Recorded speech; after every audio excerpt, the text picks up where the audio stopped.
This model kit review is of the Mitsubishi A6M2 Zero fighter, and this is the Zeke.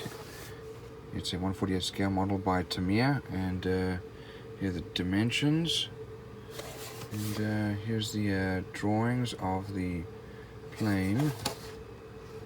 I don't see anything else right here. Here's another option. Let's have a look inside. First of all, here's our canopy, and it looks like you can either have it open or closed.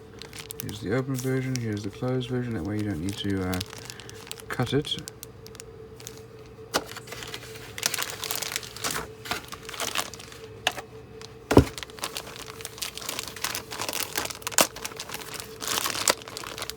Let's have a look at these screws.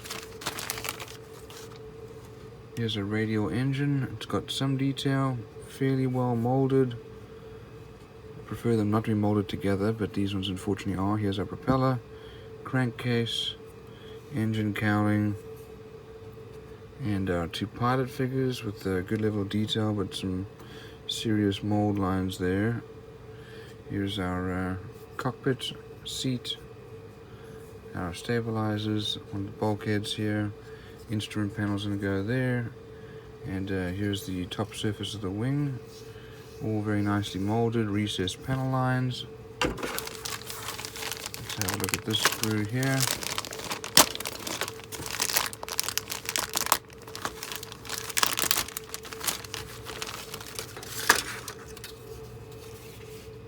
Some good detail in the inside here of our wheel well, and then some nice details on these wings.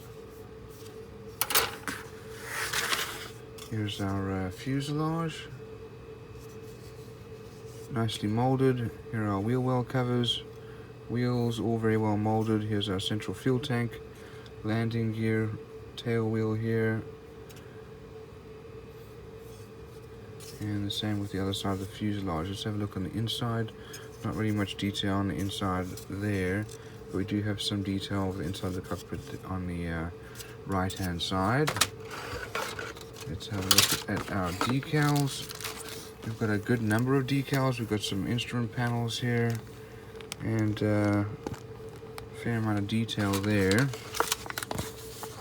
Here's a color picture depicting the two planes that you can build, and here are our instructions.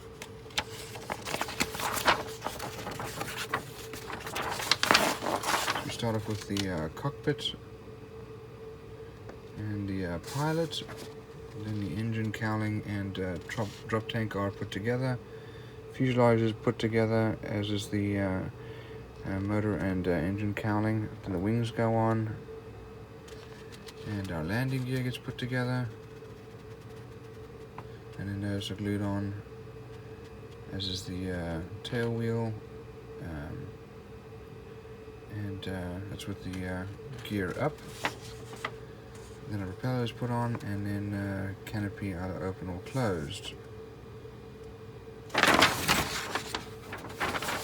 And here's our painting and decal guide. Here's another option, and another option. And looks like even another two options there. So, all in all, very well molded. Some good details. Here are the colors needed, and that is typical Tamiya quality.